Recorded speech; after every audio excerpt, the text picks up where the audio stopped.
me presento, mucho gusto. Mi nombre es Iván Castro.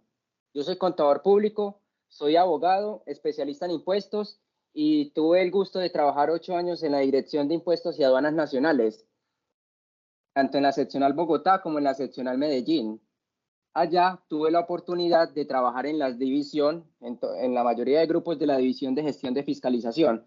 Básicamente el objetivo y lo que busco con todo esto es compartir un poco de esa experiencia, compartir un poco de ese conocimiento que uno puede adquirir en la administración y en el ejercicio, en la experiencia ejerciendo como tal como abogado tributarista y la experiencia de llevar algún tiempo leyendo nuestra Biblia, el Estatuto Tributario. Y les agradezco enormemente el que estén en esta noche compartiendo ese algo que no se recupera, que es el tiempo, ¿cierto? Entonces, nada, empecemos. La actividad de aprendizaje que nos convoca el día de hoy. Diferencias jurídicas entre declaraciones que se tienen por no presentadas, ineficaces y las que no surten efectos legales. ¿Qué se debe hacer en cada caso? Siempre que estoy en algunos grupos de WhatsApp, veo que algunos colegas hablan indistintamente de este tipo de situaciones y a veces hasta mezclan los temas. Que no, que una declaración de retención en la fuente se tiene como no presentada, pero entonces tienen que proferir un autoarchivo con recurso. Yo quedo como Condorito, quedo como Pluck. ¿Qué pasó? Entonces, la idea es aterrizar el conocimiento al respecto. Lo que vamos a hacer es aprender cuáles son las diferencias de cada una de estas actividades, de cada una de estas situaciones en las que se encuentran inmersas las declaraciones, las diferentes declaraciones, como son el artículo 580, primera diferencia, y las voy diferenciando. Artículo 580, declaraciones que se tienen como no presentadas. Artículo 580, raya 1, retenciones ineficaces. Y artículo 594, raya 2, declaraciones que no surten efectos legales. Entonces, es importante que cuando nosotros estemos hablando de este tipo de situaciones que se encuentran inmersas en las declaraciones, nosotros utilicemos el lenguaje apropiado para cada uno de este tipo de situaciones. ¿Por qué? Porque dependiendo como nosotros preguntemos en los grupos, nosotros vamos a poder dar una orientación. Si ustedes me dicen que tiene una declaración por no presentada, yo me voy directamente para 580 y te voy a dar una explicación. Si ustedes me dicen que es que tiene una declaración de retención en la fuente por no presentada, yo digo, ah, bueno, entonces fue que no la firmó quien estaba en la obligación. No, lo que pasó fue que no la pagaron. Ah, lo que la tienen es ineficaz, ¿cierto? Entonces, esa es la idea. Vamos a ver cuáles son las características de cada uno, las diferencias jurídicas, las características de cada uno de este tipo de circunstancias en las cuales se encuentran inmersas las declaraciones y vamos a ver si la DIAN profiere actos administrativos al respecto o no los profiere, ¿cierto? Perfecto, vamos a ello. Entonces, miremos, el aprendizaje sucede cuando alguien quiere aprender, no cuando alguien quiere enseñar. Esta frase me gusta mucho, porque en efecto tú puedes tener al mejor profesor del mundo, pero si definitivamente tú no quieres aprender ese algo, difícilmente lo vas a aprender, ¿cierto? Mi propósito para el 2024 es un proyecto que estoy trabajando desde el año pasado, noviembre. Es llegar a la mayor cantidad de profesionales, contadores y apoyar el área. ¿Para qué? Para que aprendamos a defendernos frente a la administración. Eso es lo que yo busco, para que no nos quedemos callados frente a la administración y tengamos argumentos jurídicos para, en virtud del derecho a la defensa, del derecho a la defensa, del derecho a controvertir, del debido proceso, actuemos en las diferentes etapas y que sepamos a qué hace referencia cuando la administración nos escribe. Esa es mi misión y quiero que ustedes me ayuden con ello. Por eso hago este tipo de actividades, espero les guste en efecto. Si ustedes quieren aprender, yo les quiero enseñar. ¿De acuerdo? Continuamos. Levanten la manito si están de acuerdo. Vamos por acá. Entonces, procedimiento tributario, deberes y obligaciones formales. ¿Por qué? ¿Por qué hablamos de deberes y obligaciones formales? ¿Por qué? Porque las obligaciones en materia tributaria se dividen en obligaciones formales y en obligaciones sustanciales. Cuando nosotros hablamos de obligaciones formales, básicamente hablamos a todas aquellas, algunos doctrinantes le llaman obligaciones accesorias para el cumplimiento de la obligación sustancial, que es el pago. ¿Qué es una obligación sustancial? Pagar. ¿Qué es una obligación formal? En este caso, que nos trae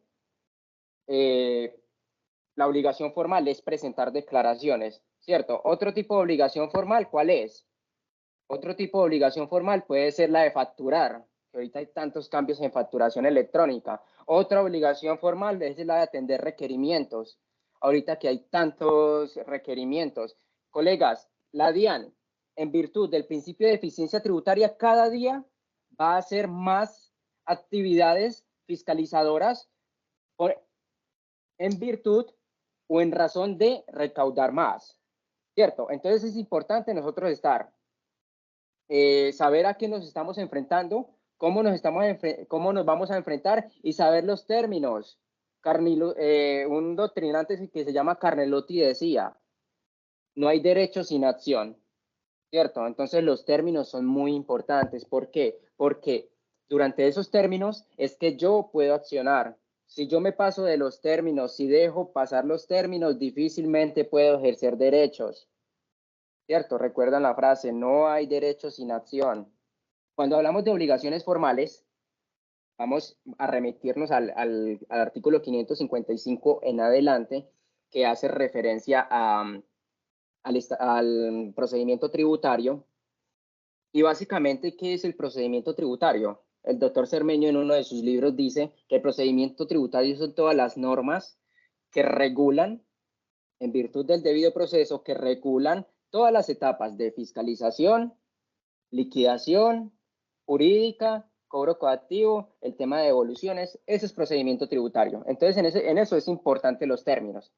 Vamos con el cumplimiento de obligaciones formales, presentar declaraciones. Resulta que cuando nosotros estamos presentando declaraciones pueden ocurrir diferentes circunstancias, que es lo que vamos a aprender el día de hoy, y vamos a aprender cómo abordar ese tipo de circunstancias. Entonces, una de las circunstancias que es muy común es declaraciones que se tienen como no presentadas, ¿cierto? Ese tipo de declaraciones que... ese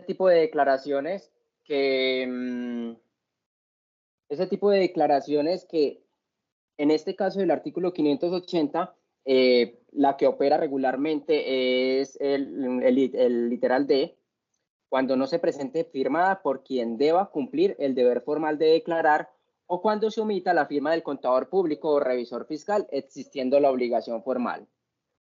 Las otras casi no se dan en el ejercicio. Regularmente, alguien preguntaba hace rato en uno de los grupos, venga, lo que pasa es que firmó el representante legal, el contador público y el revisor fiscal. ¿Qué tengo que hacer en ese caso?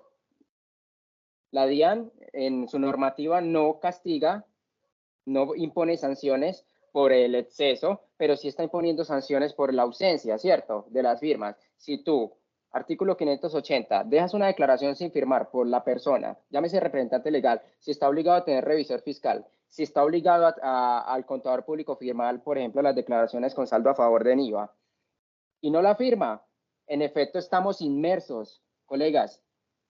Esa circunstancia de que el contador o el revisor fiscal o el representante legal no firma la declaración, tu mente te debe, después de esta charla, tu mente te debe llevar de una ¿a qué circunstancia?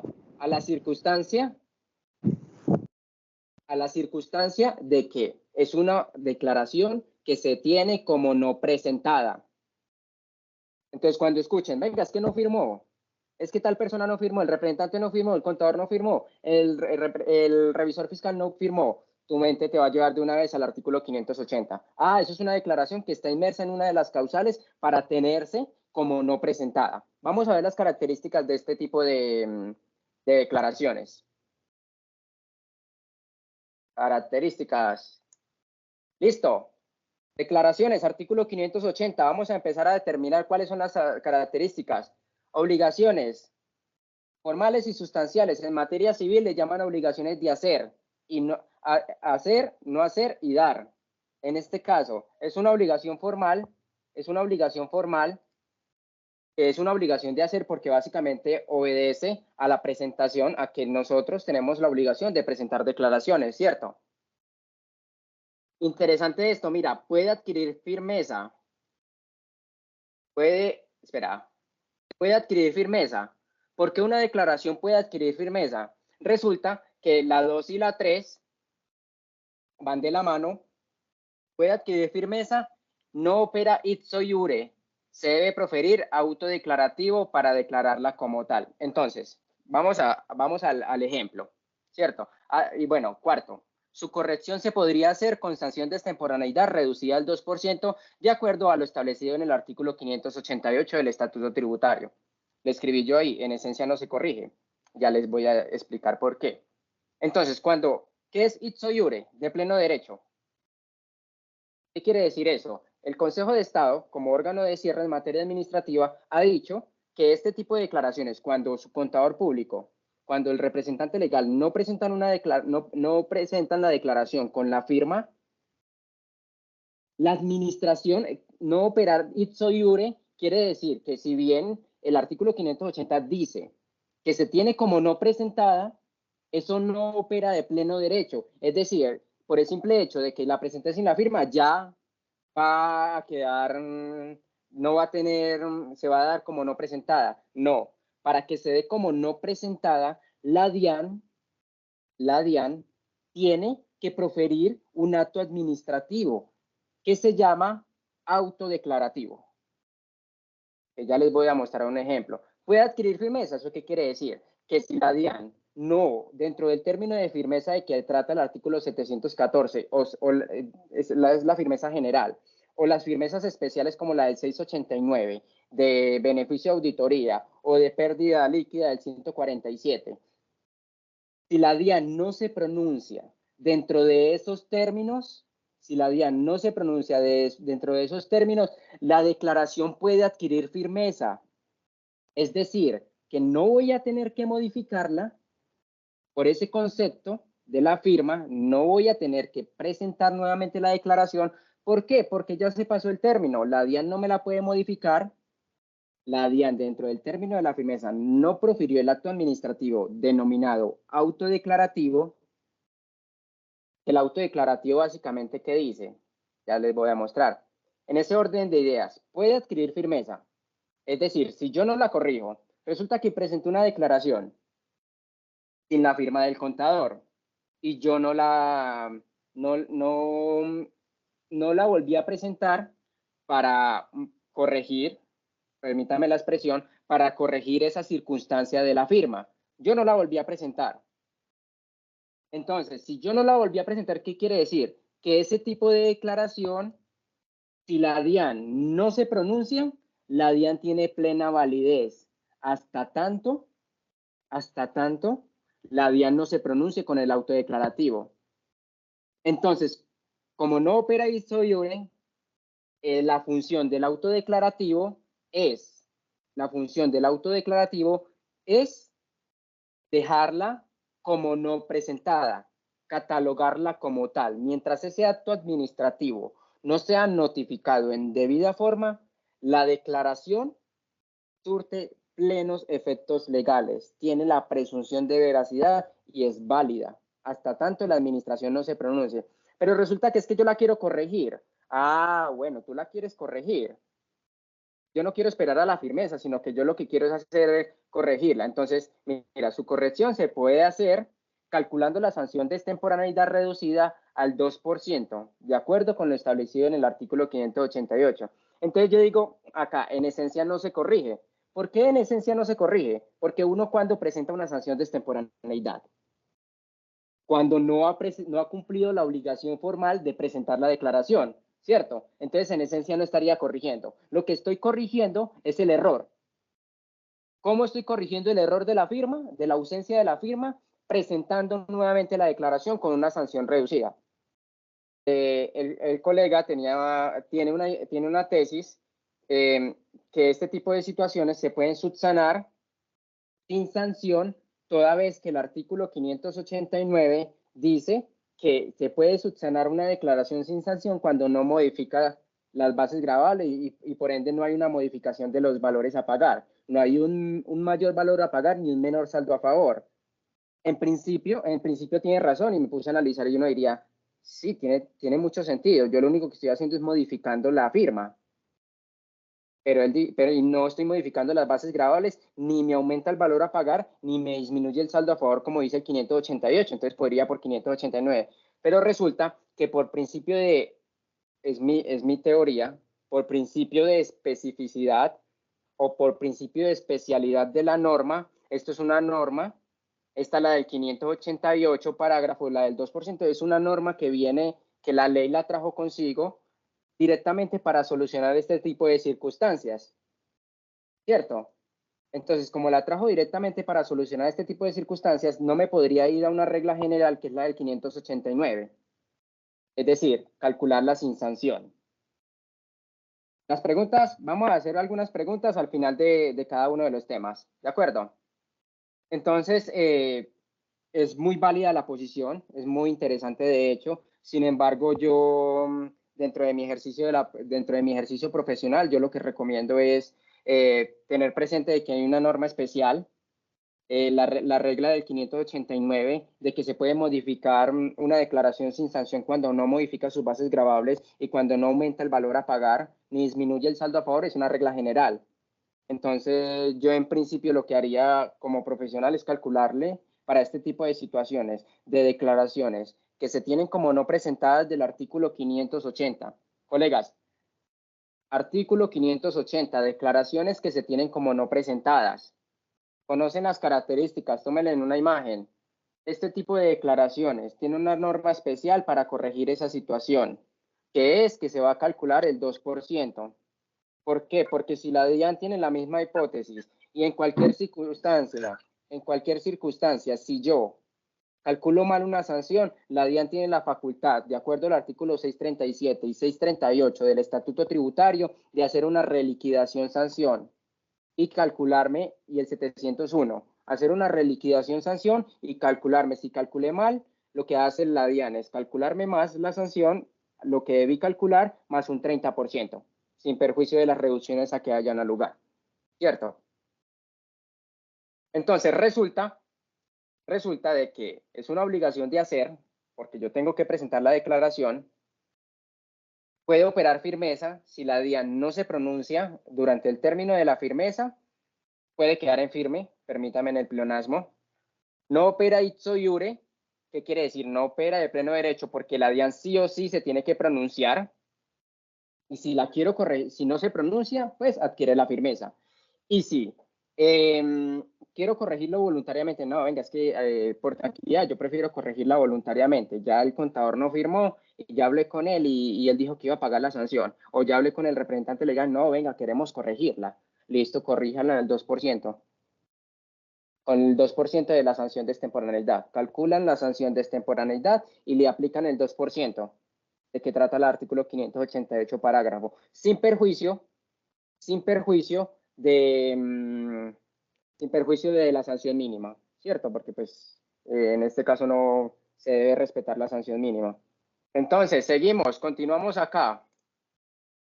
Mira, como yo les dije que no opera de pleno derecho y que la administración, la Dirección de Impuestos y Aduanas de Nacionales se debe pronunciar, este es una parte del acto administrativo que se profiere. Esta es una parte del acto administrativo. Básicamente, ¿qué dice ese acto administrativo? Como lo que necesita la DIAN es pronunciarse. Venga, vos no querés corregir voluntariamente la declaración, esa declaración, entonces te la voy a dejar sin efecto. Y básicamente lo que dice es eso, mira, esto es un auto declarativo. Artículo 580, declaraciones que se tienen como no presentadas. Autodeclarativo. Ya saben, ¿cierto? Autodeclarativo, mira. Entonces, después de hacer un análisis completo de la declaración, esta es la parte del resuelve, esta es una parte del resuelve, pero después la DIAN abre un expediente y después de hacer un análisis de todo el tema de la obligación financiera, de baja el RUT, bueno, va conformando su expediente, lo que hace es realizar un análisis de todo eso y dice, venga, usted, de acuerdo a de acuerdo a la obligación financiera, usted tenía que sí o sí presentar esta declaración con la firma. Y la declaración no la firmó. No la firmaron el que tenía la obligación formal de firmarla. Y si no la firmó y no la quisiste corregir voluntariamente, lo que hace la administración es proferir este acto administrativo que les estoy mostrando.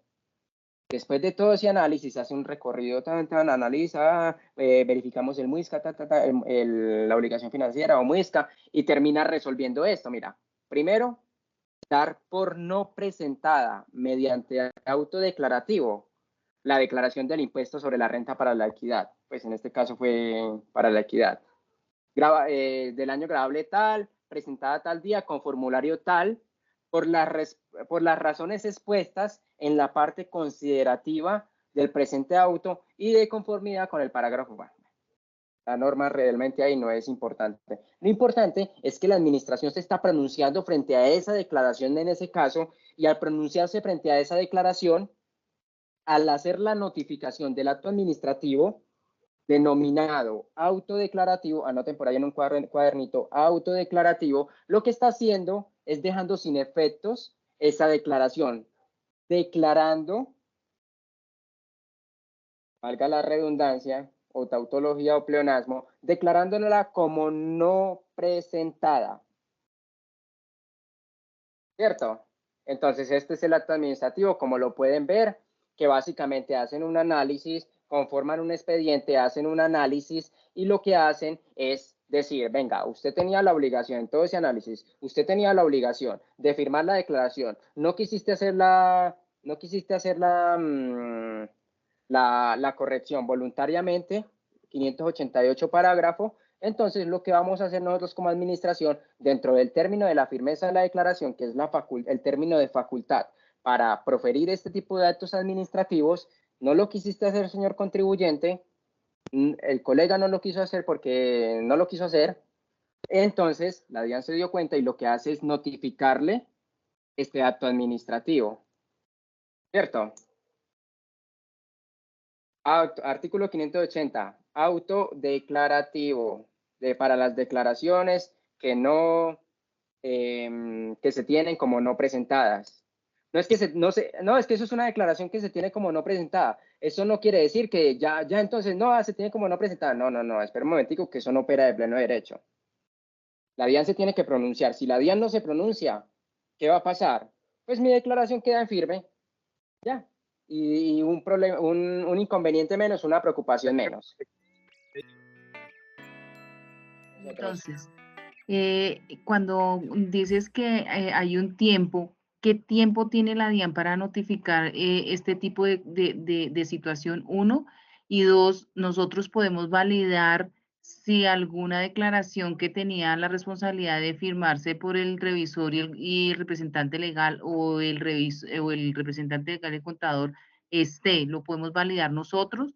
No, porque pues digamos que si la DIAN lo hace, nosotros también podríamos revisar. Porque lo digo, porque muchas veces uno no puede uno puede pensar que lo hizo y resulta que no. Me voy a referir a un saldo a favor que son obligados a ser firmado por contador. Entonces, si no lo firmó el contador en esa oportunidad, ¿cómo hace uno para verificar esa parte? Primero la segunda. La segunda es sí. Eso se puede verificar al usuario. Con el usuario y contraseña tú entras al MUISCA. Ahí hay una parte, aparecen unos recuadros a la izquierda y ahí hay una opción de verificar las firmas. A lo que quiero llegar es que sí se puede, y es en el usuario, dentro del usuario del contribuyente. Ahí lo puedes verificar. ¿De acuerdo? Vamos con la primera pregunta que me hiciste. El término es siempre, la administración, hay algo que la administración se tiene que pronunciar durante el término de firmeza. ¿Por qué? Porque después del término de firmeza las declaraciones se tornan inmodificables. Esa es la regla general, que hay unas circunstancias que se pueden modificar, como por ejemplo cuando hay fraude en las retenciones en la fuente, respecto de la firmeza las diferentes firmezas del artículo 689 de beneficio de auditoría, sí. Pero la regla general es que la administración solamente puede modificarme. Es más, la administración, es decir, la DIAN, incluso nosotros, solamente podemos modificar las declaraciones hasta el término de firmeza. sin perjuicio pues del artículo 588 y 589, porque el 588 dice que son 3 años, pero resulta de que si mi modificación es de un saldo, de aumentar un saldo a favor o disminuir un valor a pagar, nomás voy a tener un año del 589. Entonces, en principio, ¿cuánto tiempo tiene la administración? Para ser más directos, para proferirme este acto administrativo autodeclarativo frente a una declaración que no me la firmaron, tiene la regla general del artículo 714 y ya las reglas especiales del artículo 689 y las otras, ¿cierto? Creo que con eso respondí a tu pregunta. Sí, doctor. ¿En qué parte de la norma aparece que la administración debe emitir ese acto administrativo? Maravilloso, me gustan ese tipo de preguntas. En el estatuto tributario no lo dice, lo dice en conceptos de la administración, Mira, en la circular DIAN 66 del 24 de julio del 2008, ahí habla sobre autodeclarativo. Espera, miro si en el anterior también lo dice. En el expediente 17045 son construcciones jurisprudenciales del 2009, el Consejo de Estado. Magistrado ponente William Giraldo dijo, las causales para considerar como no presentado una declaración no opera ipso iure, pues con el fin de garantizar el derecho de defensa del contribuyente se requiere de un acto administrativo que así lo declare. Y ya posteriormente dijeron otra jurisprudencia que se llama autodeclarativo.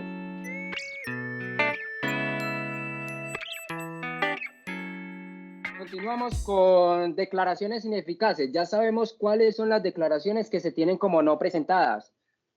Vamos con las declaraciones ineficaces. Artículo, entonces, declaraciones que se tienen como no presentadas, artículo 580, autodeclarativo, pueden quedar en firme. Declaraciones ineficaces. Nos remitimos al artículo 580 raya 1, necesariamente. Ineficacia, artículo 580 raya 1. Dice, las declaraciones de retención en la fuente presentadas sin pago total no producirán efecto legal alguno, sin necesidad de acto administrativo. Mira que esto es importante. Sin necesidad de acto administrativo que así lo declare.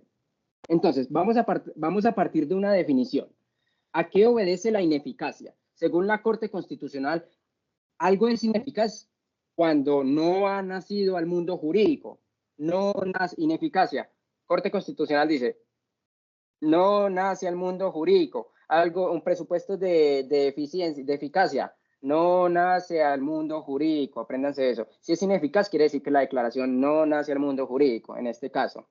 Entonces acá dice Corte Constitucional, la ineficacia en sentido estricto se presenta en aquellos casos en los cuales la ley, por razones de diferente naturaleza, ha previsto que el acto, cualquier acto, no debe producir efectos de ninguna naturaleza, sin que sea necesaria la existencia de una declaración judicial. Ahora, partiendo de esa definición de la Corte Constitucional, ineficacia, que no nace al mundo jurídico, y ya les voy a decir por qué hago tanto énfasis en eso, ineficacia, que no nace al mundo jurídico, ya les voy a decir por qué hago énfasis en eso, dice, las declaraciones de retención en la fuente presentadas sin pago total no producirán efecto legal alguno, sin necesidad de acto administrativo que así lo declare. Cierto, entonces, declaraciones de retención en la fuente. Ineficacia, retención en la fuente. Nos vamos por artículo 580 raya 1. Pero dice que las declaraciones, eso tiene unas circunstancias, dice que las declaraciones, si tienen un saldo a favor igual o superior, que esto es un tema de lectura, esto es normativo, esto está en el mismo 580. Si tienen un saldo a favor igual o superior a 2 veces el valor a cargo, no son ineficaces mientras tanto que sean susceptibles de compensación, que el saldo a favor debe haberse generado antes de la declaración que estás presentando y se debe solicitar la compensación dentro de los 6 meses siguientes a la presentación de la retención en la fuente. ¿Cierto? Acá no hay ninguna novedad, eso está en el artículo 580. Novedades, ¿qué es una ineficacia? Que no nace al mundo jurídico y que no necesita acto administrativo que así lo declare. Entonces, ¿cuándo quedan ineficaces las declaraciones de retención en la fuente sin pago y que tienen saldo a favor con estos requisitos? Cuando la solicitud sea rechazada. Y cuando no solicite la compensación dentro de los 6 meses, ahí queda ineficaz. Ah, sí, pero es que yo tenía un saldo a favor. Ah, sí, pero es que no hiciste la solicitud. Vamos hasta ahí. Ineficacia, recuerda el concepto de ineficacia que Corte Constitucional dice que no nace al mundo jurídico. ¿Listo? Si no nace al mundo jurídico, puede haber entonces, porque hay denuncia penal sobre declaraciones ineficaces. Exactamente, ya vamos para allá. Por eso les he hecho tanto énfasis en esto. Por eso le hice tanto énfasis en el concepto de ineficacia, en el mal concepto de ineficacia. ¿Por qué? Porque ya vamos a disertar, vamos a terminar de leer la norma y vamos a disertar sobre lo que dijo el colega frente a dos aspectos. Dice, la declaración presentada sin pago antes del vencimiento, mira, importante, antes del vencimiento, que se presente sin pago, será eficaz, producirá efectos legales, siempre y cuando se pague dentro de los 2 meses siguientes. Si no se paga dentro de los 2 meses siguientes, ineficaz. Pero mire dentro de las curiosidades y por qué le hago tanto énfasis en el concepto de ineficacia. Si queda ineficaz, es decir, declaración, requisito, que se presente antes del vencimiento, producirá efectos legales. Ay, me dañó los oídos. Producirá efectos legales. Tienes 2 meses para realizar el pago de esa declaración que presentaste dentro del término o antes del vencimiento. Tienes 2 meses para realizar el pago y si no realizas el pago queda ineficaz. Ahora, algunas preguntan, venga, ¿y qué pasa si la presento posteriormente? Si la presentas posteriormente al término o al vencimiento para declarar, tienes que calcular la sanción de extemporaneidad, 5% por medio de fracción de mes o la que haya lugar, y fuera de eso tienes que realizar el pago. ¿Por qué? Porque el requisito sine qua non, para los que les gustan ese tipo de expresiones, el requisito sine qua non, o sea, el requisito frente a todos es que la declaración se presente. Para tener el derecho a los 2 meses, la declaración se tiene que presentar antes o en el término, en ese lapso de tiempo, antes o en el término del vencimiento para declarar. Ya termino acá y les doy palabra. Listo. Entonces, ineficacia, que no nace al mundo jurídico. Entonces, mira esta curiosidad que pasó en la modificación de ese artículo 580-1. Si queda ineficaz, es título ejecutivo para la DIAN, hasta tanto no se presente la nueva declaración con el pago. Entonces resulta de que hay una máxima del derecho y una máxima de la vida que mi sentido lógico lo dice y el sentido lógico de todos ustedes, colegas, lo dicen, es que una cosa no puede ser y no puede ser y no ser a la vez.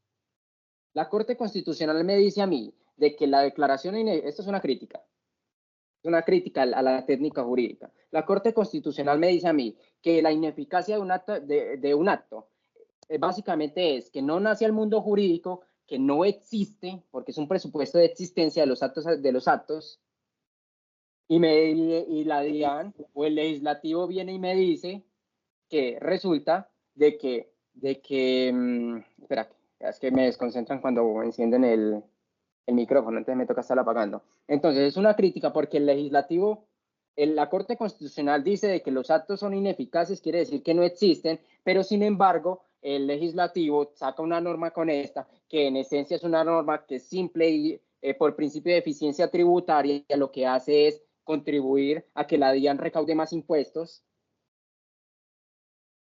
Y dice, venga, es que no, venga, sí es ineficaz, pero únicamente para el contribuyente. Para nosotros no es ineficaz, nosotros DIAN no es ineficaz. Nosotros vamos a cobrar eso porque esto es un título ejecutivo. ¿Y un título ejecutivo qué es? Una obligación clara, expresa y actualmente exigible.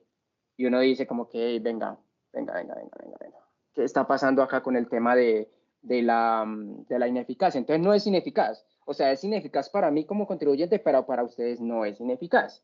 Ah, muy bien. Entonces, así como dice una frase popular por ahí, del mismo modo, pero en sentido contrario.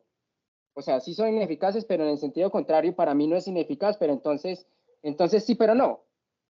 Entonces, la crítica es una falta, desde mi perspectiva, una falta no de técnica legislativa, porque realmente lo hicieron con el ánimo en virtud del principio de eficiencia tributaria. ¿Cierto? Recaudar más impuestos con el menor costo de operación.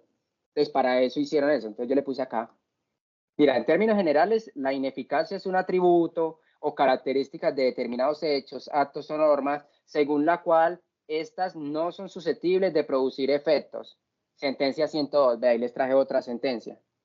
Ahí les traje otra sentencia sobre la ineficacia. Entonces, en esencia es curioso, es curioso de este tipo de que una cosa sea y no sea a la vez, ¿cierto? Eso es un principio, una máxima del derecho también y de la vida como tal.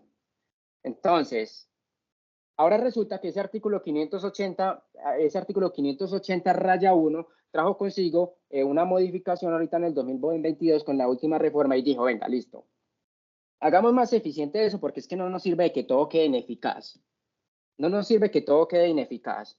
¿Por qué? Porque el hecho de que quede ineficaz quiere decir en esencia de que tenemos que esperar que el contribuyente presente nuevamente la declaración para poderle hacer el cobro coactivo de esas declaraciones. Por eso pusieron esa norma. Y dijeron, no, si ustedes no quieren presentar la declaración y ya les quedó ineficaz, nosotros le cobramos con esa. Pero pues es antinómico. Es antinómico, o sea, sí, pero no. Ven, entonces resulta que en el parágrafo 3, esta última reforma tributaria, esta reforma del 2277, ¿qué dijo? Trajo una nueva condición. Entonces ya hay una regla general, ahora hay unas reglas especiales. Las reglas generales son las que se presenten antes del vencimiento y tienen 2 meses. Esa es la regla general. Ahora en este parágrafo 3 trae una connotación especial. ¿Y cuál es esa connotación especial? Que si su retención en la fuente no supera 10 VTs, tiene 1 año. Mira, ya dio 2 meses con independencia de cuánto era. Y acá te está diciendo, venga, vamos a hacer algo adicional. No te va a quedar ineficaz. Pero entonces te vamos a dar 1 año para que pagues sin perjuicio de los intereses. Ahí no hay mucho para decir. Realmente no hay mucho para decir porque es un tema que está redactado. O sea, esto lo extraje de la norma. Ahora, donde sí hay para decir es el tema de, donde sí hay para decir es el tema pues a lo que vinimos, que es el tema de las características y en última vamos a hacer las diferencias jurídicas. Primero, es una obligación en donde mezclan las obligaciones, valga la redundancia, de hacer y de dar, es decir, la obligación formal de presentar la declaración, pero a su vez la obligación sustancial. Es decir, obligación formal de presentar. Si la presentas, me tienes que pagar dentro de estos términos. 2 meses, me tienes que pagar de alguna forma, pero págame, ¿cierto? Ya sea por solicitud de devolución o compensación, ya sea por que me pagues dentro de los 2 meses, y si la retención en la fuente es menor a 10 VTs, págame dentro de 1 año, pero págame. Si tú no me pagas voluntariamente, yo inicio con eso, cobro coactivo, así esté ineficaz. Eso es básicamente obligación de hacer y dar. Me las mezclaron. Ahorita vamos a ver otro caso. Nunca puede adquirir firmeza. ¿Cómo va a adquirir firmeza una declaración que no existe para nosotros? ¿Cierto? Toca volver a presentar con la sanción de extemporaneidad. Para nosotros no existe. Si es ineficaz, no vas a poder hacer las correcciones del 589. Recuerdan el concepto de la Corte Constitucional. Algo ineficaz es algo que no existe. El 580-1 también lo dice. Es ineficaz, es decir, no existe sin acto administrativo. Si no existe, yo no puedo hacer ningún tipo de corrección. ¿Cierto? Menos la de 588 y menos la de 589. ¿Cómo voy a corregir algo que no existe? ¿Cierto? Entonces, ¿qué sucede? Que voy a tener que presentar la declaración. ¿Cómo se subsana la ineficacia? Presentando la declaración con la sanción del artículo, bueno, no me acuerdo el artículo, el artículo que habla sobre la sanción de extemporaneidad. 641. Eso, 641, es que no, todavía, vea, estoy a esto, todavía no me he aprendido todos los artículos, los 900 y pégale más los del DUR, no me los he aprendido. No, mentiras, no es mi objetivo. Listo, dice, así la declaración está ineficaz, sirve como título ejecutivo para cobro coactivo, que ya hicimos nuestra crítica y ya dijimos que eso fue pues como una trampa ahí al tema jurídico por principio de eficiencia para que la DIAN pueda cobrar y no que la DIAN tenga que esperar hasta que los contribuyentes presenten nuevamente las declaraciones como pasaba antes. Ahora la DIAN queda ineficaz y puede directamente realizar el cobro. Ahora, lo que un colega, no me acuerdo quién era, un colega hablaba y es el tipo penal. Resulta de que este tipo de declaraciones, al igual que las de IVA, tienen una connotación especial y es el tipo penal. ¿Por qué? Porque el hecho de no consignar las declaraciones dentro de los 2 meses siguientes al término del vencimiento para declarar, no consignar las retenciones en la fuente en este caso, dentro de los 2 meses, el tipo penal, el verbo rector es no consignar para este caso. O sea, hay más verbos retores dentro del 402 del Código Penal, pero en este caso el verbo retor es no consignar, en este caso, dentro de los 2 meses siguientes al vencimiento del término para declarar. Es decir, tenía que declarar en tal fecha y como lo que tengo que hacer, bueno, sin perjuicio de los tiempos, lo perdí de vista, sin perjuicio de los tiempos, porque si la DIAN me dio un año, quiere decir que es un año más 2 meses. Si la DIAN me dio 2 meses, quiere decir que el tipo penal o el verbo rector se queda tipificado o si queda tipificado el verbo rector, ya estaría inmerso dentro de la sanción penal a los 4 meses en este caso, ¿cierto? Porque la norma me dio 2 meses y fuera de eso el tipo penal me da 2 meses en adición. Entonces, colegas, retenciones, yo en este momento estoy asesorando a varias personas con respecto a este tipo de circunstancias de omisión de agente retenedor. No he especulado antes, era peculado por apropiación. Ahora es omisión de agente retenedor. Tiene su mismo tipo, tiene un tipo penal propio, una tipificación propia, y dice de 48 a 108 meses de cárcel, pena privativa de la libertad, es decir, de 4 a 9 años, y multa equivalente al doble de lo consignado sin que supere 1020 VTs. Esas son las características, es una obligación de hacer y de dar.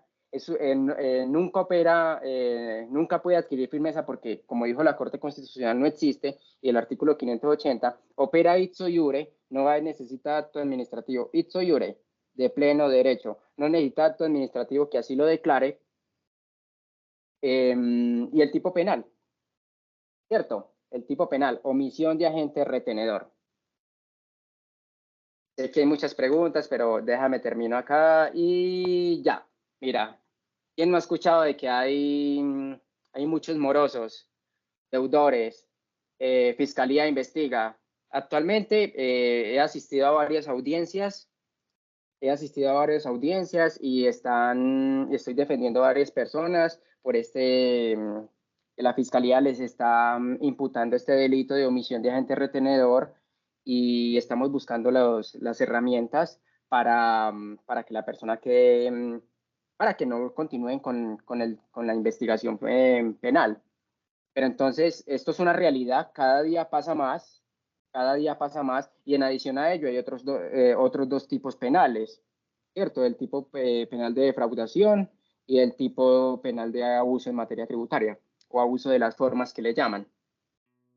Esto está pasando, colegas. Retenciones en la fuente.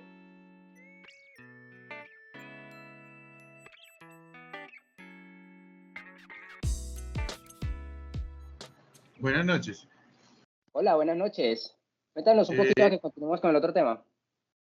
Bueno, la idea acá es, estoy como confundido en el tema de que cuando yo presento la declaración antes del vencimiento tengo 2 meses para pagarla. Es decir, hoy se está venciendo la declaración, hoy es el último día para presentarla. Yo presento la declaración, pero no alcanzo a pagarla y voy a realizar el pago mañana. ¿No tengo ningún problema o eso cuenta es un día antes de? No, antes del vencimiento significa de que la presente dentro de los términos o antes. O sea, si hoy es el último día y la presenté hoy, aplica los 2 meses. Aplica los 2 meses, así es. Perfecto. Aplica los 2 meses o aplica el año, dependiendo de por si es lo de las 10 VTs. Exactamente. Okay. Sí. Buenas noches, profe. Hola, buenas noches. Me ha pasado varias veces que yo la declaración me quedó ineficaz, yo se la paso al contribuyente otra vez, pues haciéndola de nuevo, y él no la paga ese día. Entonces al otro día me dice, vuelve y hágala. Entonces yo vuelvo y hago como iniciarlo otra vez, o sea, porque ya la no me sirve, ¿cierto? Tiene que pagarse el mismo día en que se genera, ¿cierto? ¿Es así? Mira, yo les cuento algo que ha pasado en la experiencia. Es una mala praxis de la administración, porque desde el deber ser no funciona así. ¿Cuál es el deber ser? Si la norma me dice artículo 580-1, me dice que queda ineficaz de pleno derecho sin acto administrativo que lo declare así, uno que entendería en la práctica, uno entendería, venga, si yo la presento apenas yo la presento y no la pago, el mismo, ya que debería quedar ineficaz directamente, ¿cierto? Y si queda ineficaz quiere decir que no existe. Si queda ineficaz quiere decir que no existe. Entonces el sistema, pero ahora resulta que eso es lo que dice la norma, ¿vale? La norma jurídica. Pero ahora resulta que tenemos un problema con el sistema de la DIAN. ¿Cuál es el problema del sistema de la DIAN? Que muchas veces uno, venga, necesito solucionar esta ineficacia. En la declaración, uno no entiende, venga, el profesor me enseñó, o Iván, el colega Iván, o como me quieran llamar, me enseñó de que esa ineficaz no existe. Quiere decir de que si no existe, en esencia, ¿qué es lo que tiene que pasar? Si una declaración no existe, que la tengo que presentar nuevamente con sanción de extemporaneidad. Pero entonces, ¿qué le están diciendo en la DIAN a los funcionarios? No, venga. Los funcionarios que están diciendo, no, venga, lo que tienes que hacer es corregir. Y mira la ambigüedad del asunto. Tienes que corregir calculando la sanción de extemporaneidad. Hágame el favor, yo cuando corrijo calculando una sanción de extemporaneidad. Y la sanción de extemporaneidad es cuando yo no he cumplido con la obligación formal de declarar o declaro posteriormente, ¿cierto? No dentro de los términos. Entonces, ¿por qué voy a corregir con una sanción? Eso es una mala praxis. Pero en esencia lo que tienes que hacer es, qué pena con ustedes lo que voy a decir. En esencia lo que tienes que hacer es corregir la inicial, que no debería ser así por lo que les acabo de explicar. Pero eso es lo que están haciendo en ese sistema del cual pidieron yo no sé cuántos millones de dólares para que lo arreglaran. Hasta el momento no lo han arreglado. Es lo importante y lo que yo me quiero llevar esta noche es que ustedes sepan que una declaración ineficaz es una declaración que no existe y lo que tienen que hacer en esencia es presentarla, no corregirla. Ah, que porque para efectos de la DIAN y sus sistemas hay que corregirla calculando la sanción de extemporaneidad. Listo, eso ya es otra cosa diferente, pero es un tema informático. Como le digo a alguien, no, eso es un tema informático. Hágalo así como dice el funcionario. Pero entonces cuando uno ya la ha corregido y resultó que el contribuyente no la pagó el mismo día que la corregí y la piensa pagar el otro día, entonces debo volver a corregirla porque ya esa corrección no me sirve porque no se pagó el mismo día pues sí, la redundancia en que se corrigió. Depende si tienes que modificarle la sanción. Pero en esencia sí, el formulario no existe. No, si no se modifica la sanción es la misma por un día. Por un día, pero entonces sí, no se pagó en el día que se corrigió, entonces vuelvo y la corrijo al otro día que sí la van a pagar, así tenga una corrección, o sea, una declaración tendría, por ejemplo, 2 correcciones en ese caso. Sí, no importa. No importa porque se supone que para ese día era ese formulario y ya ese formulario no le serviría. Esa es la hipótesis. Sí, así es, que se debe pagar el mismo día. Si la declaración se presenta extemporánea, se tiene que pagar el mismo día. Si no se paga el mismo día, desde mi perspectiva, esa declaración toca modificarla. Es eso, pero es hilar muy delgado. Para mí tiene que modificarla, ¿por qué? Porque esa declaración le servía para ese día. ¿Por qué? Porque en este caso sí es declaración y pago, por ser extemporánea, ¿cierto? Vamos con la última pregunta para este caso y continuamos. ¿Les parece? Porque hay otros temas que me gustaría compartir con ustedes. No quiero que se vayan sin estos otros temas. Vamos con Jans. Yo puedo hacer un aporte. Cuéntanos. Toda declaración de retención en la fuente que se presente después de los 2 meses del vencimiento del plazo para declarar es una declaración que tiene que ser presentada con pago total. Toda declaración de retención en la fuente que se pague parcialmente y no se pague en su totalidad dentro de los 2 meses que dice la norma es una declaración que se considera ineficaz y el contribuyente tiene que volverla a presentar corrigiendo, entre comillas, esa declaración, liquidándose la respectiva sanción de extemporaneidad y pagando la diferencia, imputando el valor de manera proporcional sobre el pago inicial.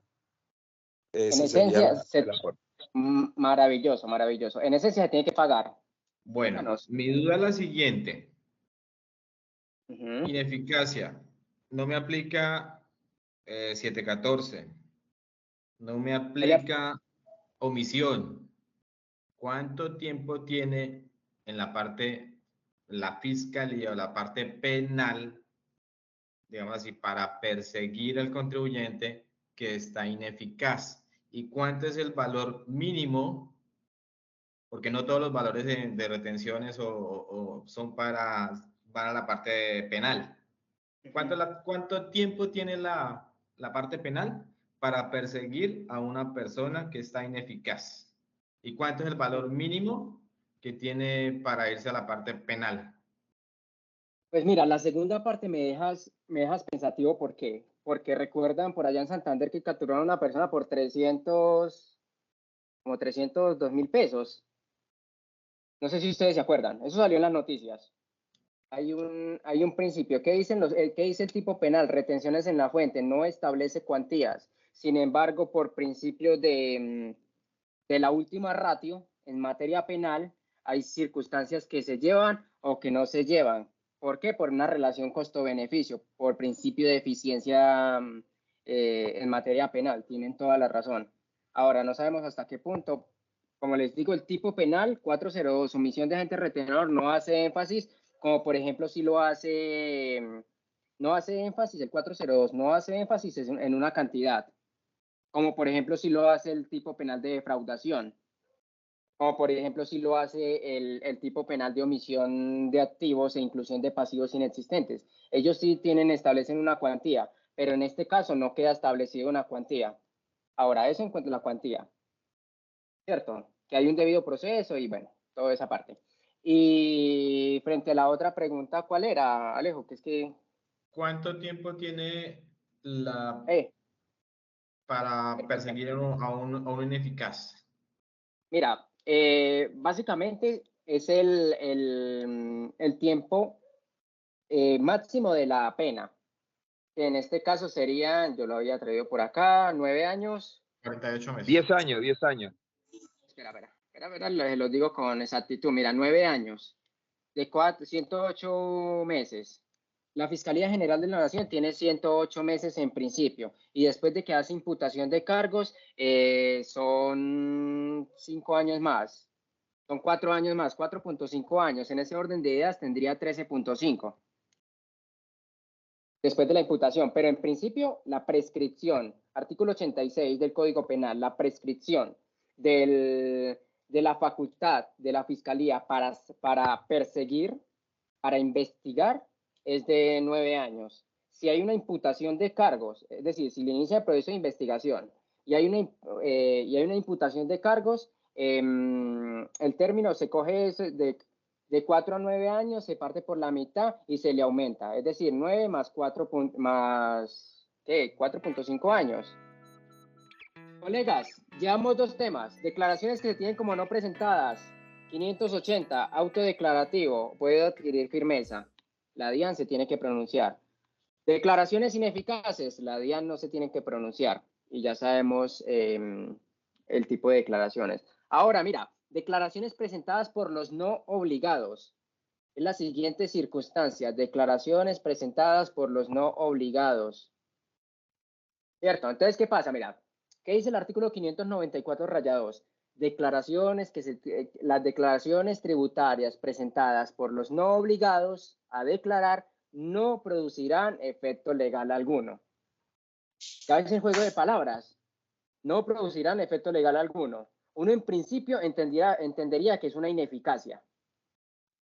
Pero resulta de que como el artículo no dice que no producirán efecto legal alguno sin acto administrativo que así lo declare, entonces ya el Consejo de Estado se pronunció y dijo, venga, acá necesitamos un acto administrativo.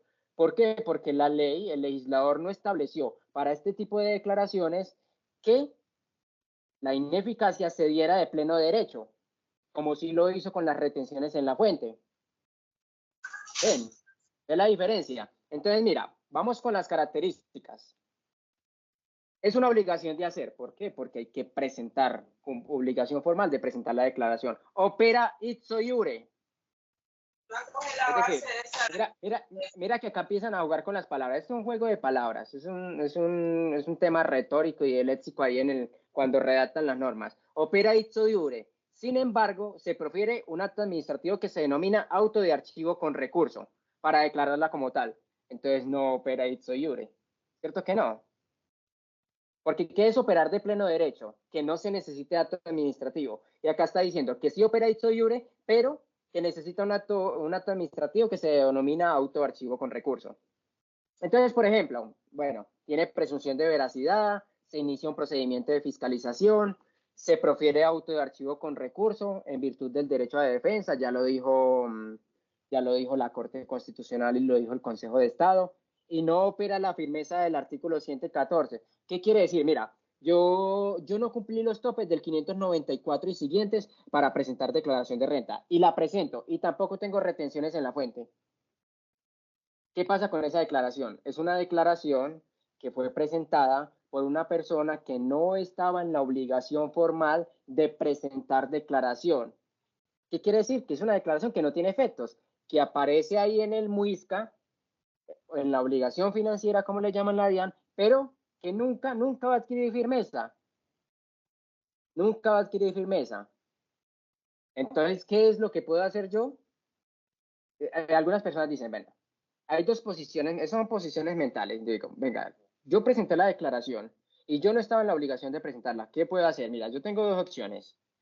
O solicito de que me la den de baja de la obligación financiera del MUISCA, porque es que no me gusta que la tortica, algunos colegas dicen, no, es que la tortica me gusta tenerla subsanada y todo eso, y entonces no me gusta que aparezcan cosas ahí en la tortica. Entonces, si no te gusta, si eres de los contadores que no le gusta que su tortica esté embarrada por ese tipo de situaciones, que su tortica esté embarrada o sucia con este tipo de cosas y les gusta mantenerla subsanada, entonces, ¿qué sucede? Tú puedes, es una declaración, si estableces que es una declaración que se tiene como no presentada, qué pena, una declaración que fue presentada por una persona que no estaba en la obligación de presentar la declaración, tú puedes subsanar, tú puedes solicitarle a la administración a través del artículo 594-2 de que le dice, señores DIAN, un escrito, un PQR, señores DIAN, yo no estoy en la obligación formal de presentar la declaración, sin embargo la presenté, pero es una declaración que de acuerdo al 594-2 no surte efectos legales, pero para que me la quiten de la tortica, quiero que me la quiten de la tortica, necesito que ustedes profieran un acto administrativo que se denomina auto de archivo con recurso. Entonces, ¿qué hace la DIAN?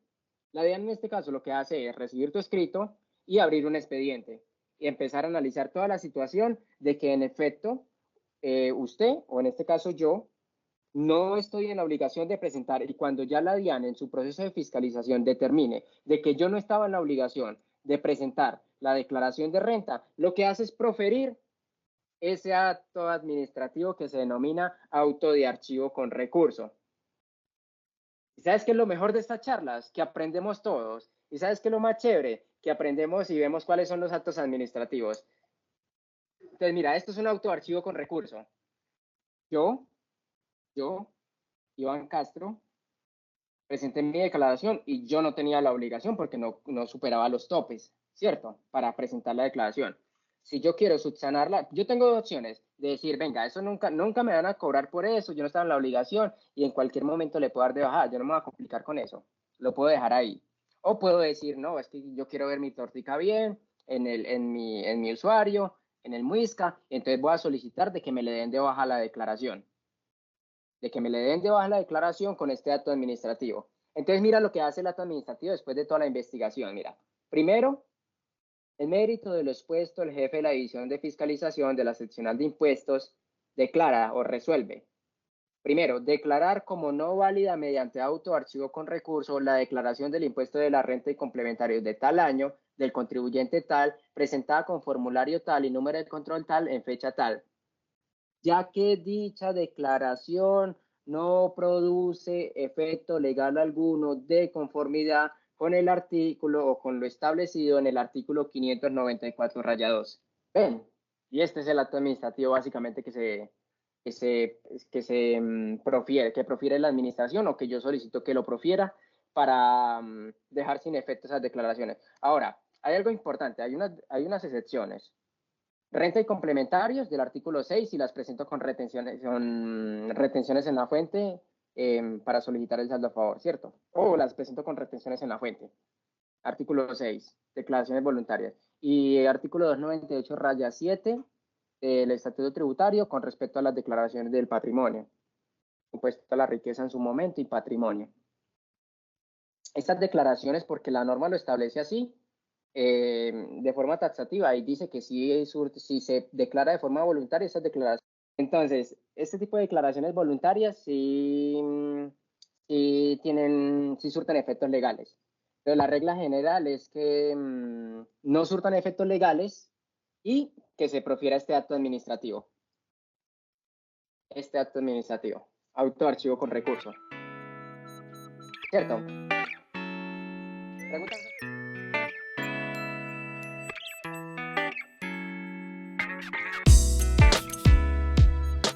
Doctor, una inquietud. ¿Eso se hace a través de la PQR o por otro medio? Por ahí se puede hacer. Sí. Un escrito donde diga, señores administración, yo, Iván Castro, identificado con cédula de ciudadanía tal, el día tal presenté la declaración número tal, con formulario tal, y no estoy en la obligación de presentar esa declaración. Solicito muy amablemente le den de baja la declaración, toda vez que no surte efectos legales, de acuerdo a lo establecido en el artículo 594 rayado. Cordialmente, Iván Castro. La envío por el PQR y allá me tienen que responder. Recuerde que los PQRs tienen la connotación de ley 1755 del 2015, que es un derecho de petición. Y un derecho de petición, sí o sí, me lo tienen que responder dentro de los términos. Por eso esa solicitud tiene que hacerse dentro de los 3 años de la vigencia de la declaración o en cualquier tiempo. En cualquier tiempo, porque como les dije, y una de las características, no tiene firmeza esta declaración. Y si no tiene firmeza, yo lo puedo solicitar en cualquier momento. Sí, tengo una pregunta. Así el impuesto era a pagar, ¿también podría pasar ese auto de archivo? Así haya impuesto a pagar. Regularmente, presentar declaraciones. Primero tienes que hacer el análisis del 594 y siguientes. Si le ha impuesto a pagar es porque sí tenía la obligación. A mí eso me lo dice no sé, mi sentido común me lo dice, que si me ha impuesto a pagar quiere decir que tuvo muchos ingresos que superaron el 594 raya 2, que superaron el 594, y si me dio a pagar es porque mi renta líquida es muy alta y está dentro de las bases para calcular la sanción. Y eso quiere decir que mis ingresos fueron altos. ¿O tú qué opinas? Es que lo que pasa es que a veces muchas personas dicen, así no estén obligados, no es que yo quiero declarar renta porque para pasar a un banco, para que me den un crédito, entonces a veces uno les deja una rentabilidad altica para que paguen y el banco pues le dé la viabilidad del crédito, pero no están obligadas a declarar. No, entonces, esa era la... Pero sí, eso es diferente porque recuerda que las declaraciones tienen presunción de veracidad. Y si tú me dices de que, bueno, pongamos el ejemplo conmigo, resulta de que yo necesito un préstamo bancario y yo de manera, en principio, fraudulenta, digo de que mis ingresos son 200 millones de pesos. Si yo digo en la declaración que tiene presunción de validez, de que mis ingresos son 200 millones de pesos, quiere decir que estaba en la obligación. ¿Cierto? ¿Por qué? Porque la declaración tiene una presunción de validez. Es por eso. Entonces, en esencia, tú estás diciendo, no, fueran 200 millones de pesos, entonces sí tenías que declarar. Ok, listo, doctor Iván, muchas gracias.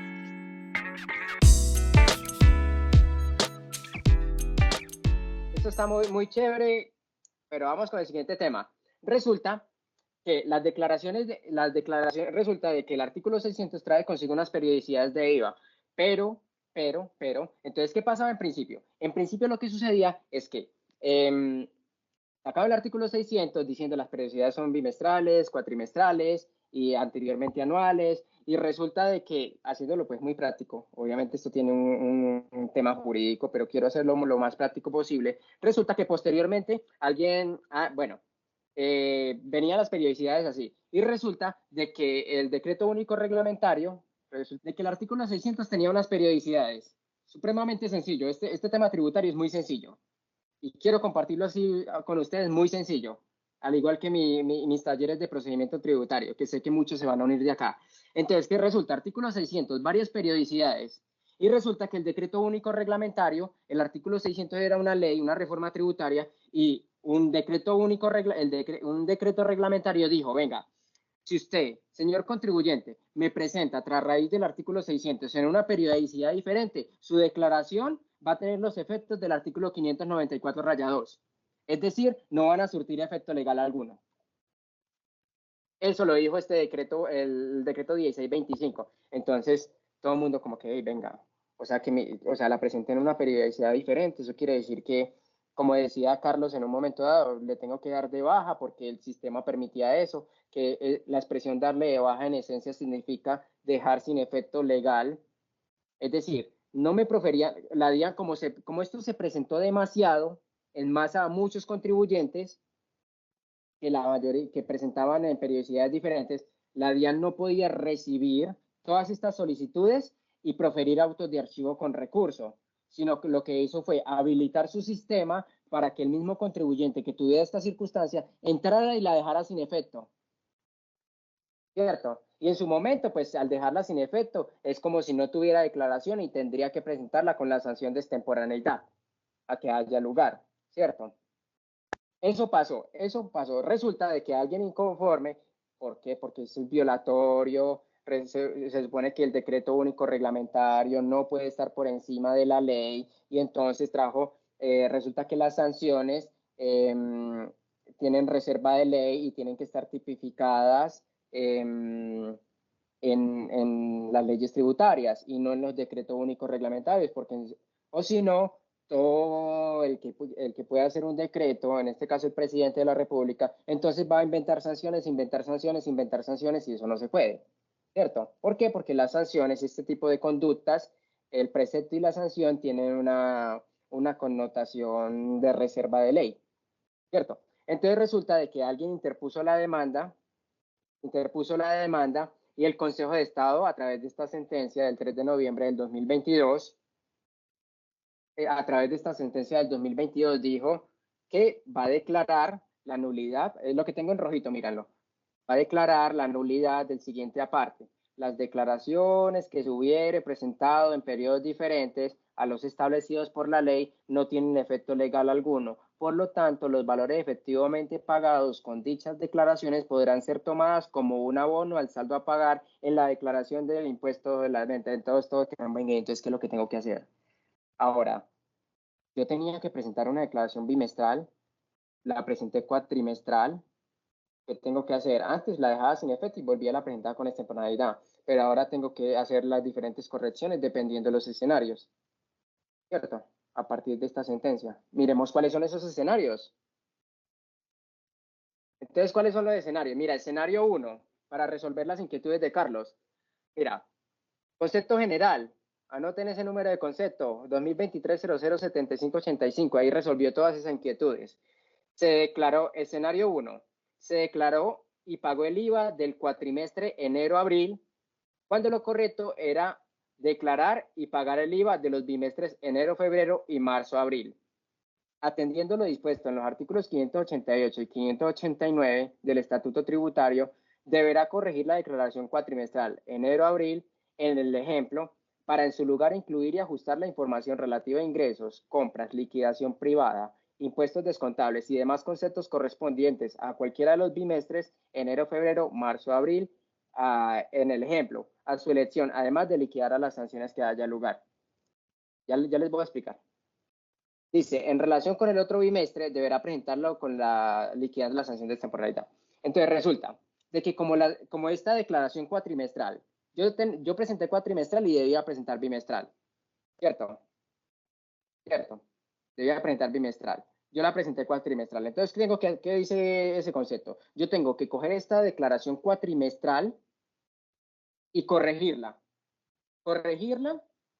Ahora, si la corrección es aumentando el valor a pagar y disminuyendo aumentando el valor a pagar y disminuyendo el saldo a favor, aplico el 588 y tengo 3 años para hacer esa corrección. Pero, esto es lo que hay que tener en cuenta, pero si esa corrección implica que yo disminuya el saldo a favor, que yo disminuya el saldo a pagar o aumente el saldo a favor, solamente tengo 1 año. para hacer esa corrección. Eso es importante. Pero en esencia, digamos que ese es el primer análisis que uno hace. Pero ahora digamos que listo, estoy dentro de los términos. Entonces, ¿qué voy a hacer? Voy a coger ese cuatrimestral y voy a darle corregir y voy a modificar todos los valores. ¿Para qué? Para que esa declaración cuatrimestral me quede bimestral, con los valores que corresponden al bimestre, ¿cierto? Que es que me aumentó el valor a pagar, entonces tengo que calcular la sanción de corrección del 10% por un mayor valor a pagar o un menor saldo a favor. Hasta ahí. Y entonces, como era bimestral, entonces me quedaría faltando el segundo, digamos que en este caso, el otro bimestre. ¿Qué tengo que hacer? Presentarlo como si nunca lo hubiera presentado. Y posteriormente, como decía Carlos, lo que hago es solicitar de que se le haga la imputación de esos valores, que se le asocien los valores que quedaron, porque pues cuando yo pagué cuatrimestre hay un recibo de pago que queda como en el limbo porque no tiene declaración asociada, y después lo que va a hacer es asociarla a las declaraciones que he presentado. Iván, y por ley antitrámite no se pueden corregir estas declaraciones. Por ley antitrámite no se pueden corregir este tipo de declaraciones. La respuesta es no. ¿Sabes por qué no? Porque me modifica las bases. Y la ley antitrámite colegas, la ley antitrámite es la ley 962 del 2005, que salió una circular que es la 118 del mismo año. Qué pena, 2008. Creo que 2008, bueno, es irrelevante, no es 62. Salió la circular 118 y salió la circular 60, creo que es 60-61. Básicamente, ¿qué dice? Que cuando hay errores en los formularios, que no, colega, que no haya modificación de las bases grabables, errores que no sean determinantes para valga el pleonasmo, para la determinación del impuesto, eso sí se puede por ley 962. Pero en este caso, como voy a mover ingresos, voy a mover ingresos, voy a mover el tema del IVA generado, el IVA descontable, ¿cierto? Entonces ahí no aplicaría la ley 962. Yo presenté un bimestre y los ingresos eran 160 millones de pesos. Y el IVA descontable, todo está bien. Pero resulta que cuando iba a diligenciar el formulario le puse cuatrimestral. El único error es del formulario, del bimestre cuatrimestre. Yo del resto no voy a modificar nada, que es lo que tú me estás diciendo, ¿cierto? Tuve operaciones en el primer mes y el resto no tuve operaciones. Entonces ahí sí aplicaría la ley antitrámites. Vamos con el escenario 2. Hasta acá está bien, ¿cierto?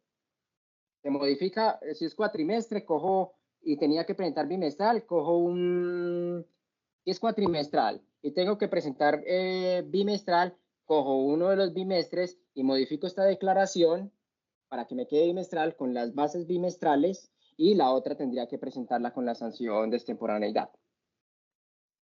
Vamos con el escenario 2.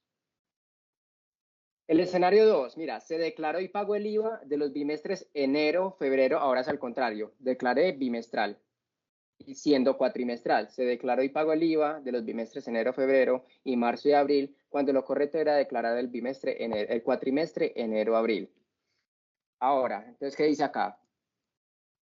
Dice, atendiendo lo dispuesto en el artículo 588 y 589 del Estatuto Tributario, deberá corregir cualquiera de las declaraciones bimestrales para en su lugar incluir y ajustar la información relativa a los ingresos, compras igual las bases, además de liquidar la sanción. En el mismo sentido, si yo tengo dos declaraciones bimestrales y tenía que presentar una cuatrimestral, lo que hago es coger una de las bimestrales, modificarle todas las bases del cuatrimestre.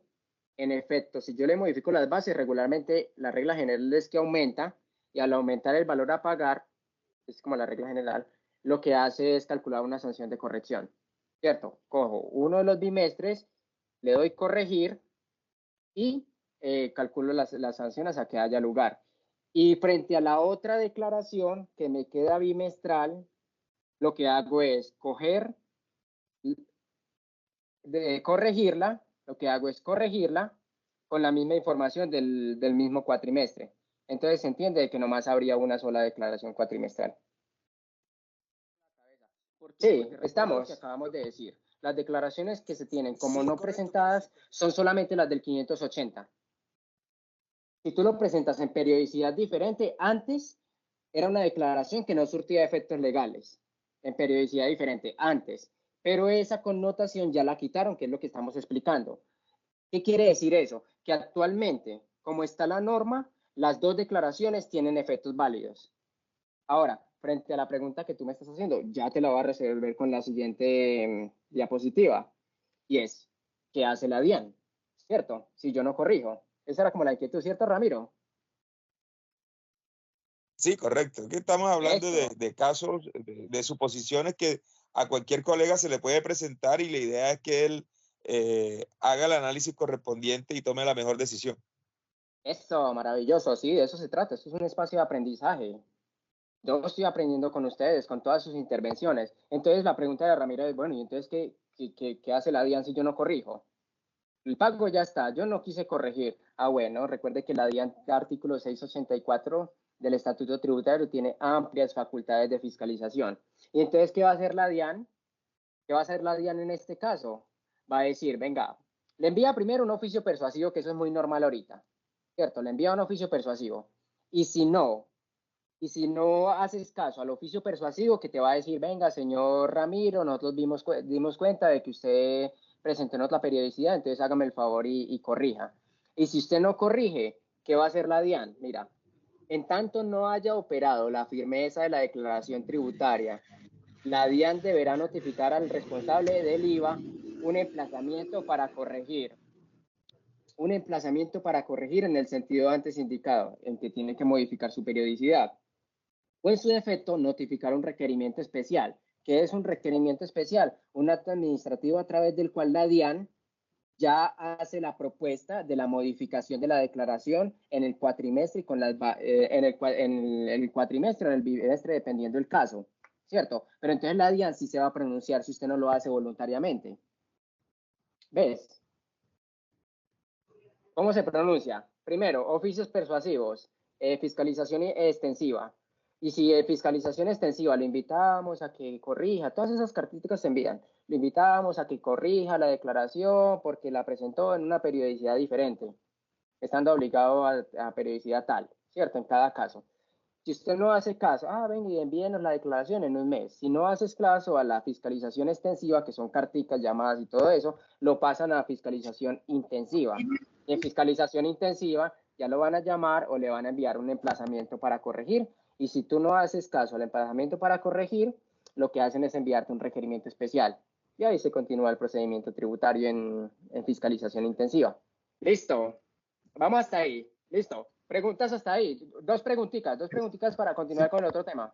Doctor Iván, o sea, que en conclusión, si era bimestral y uno lo hizo cuatrimestral, el caso del escenario 2, ¿deben quedar las dos declaraciones igual?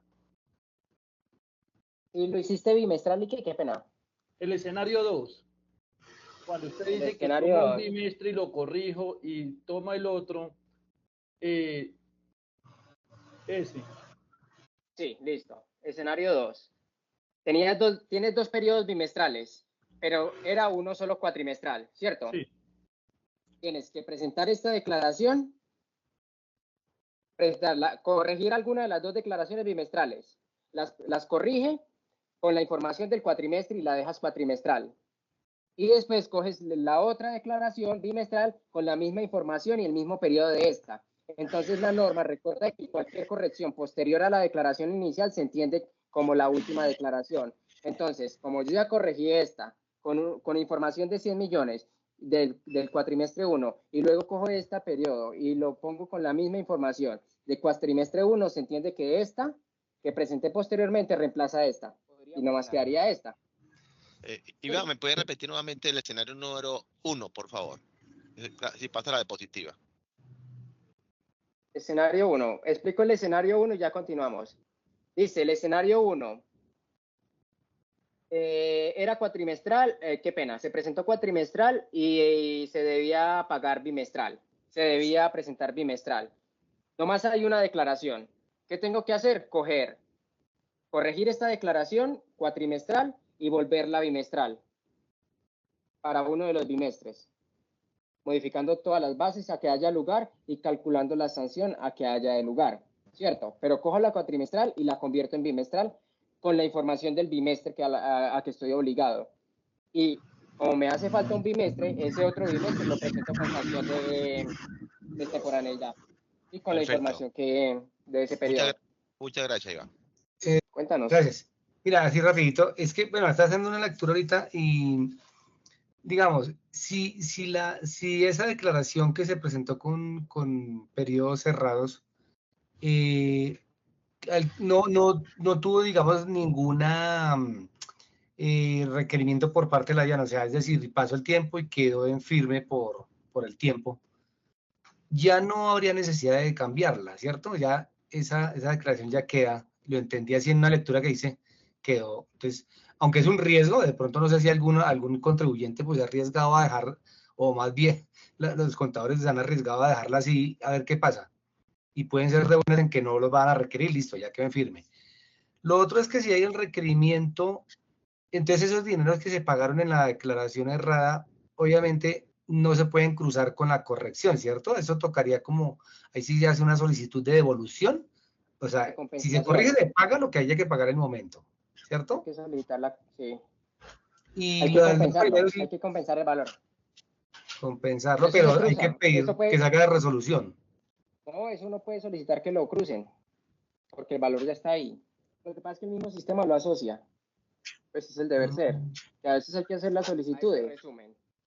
Vamos a hacer un pantallazo a este resumen, que básicamente es el resumen, valga la redundancia, de todo lo que hemos hablado durante este ratico. Listo, le tomaron el pantallazo.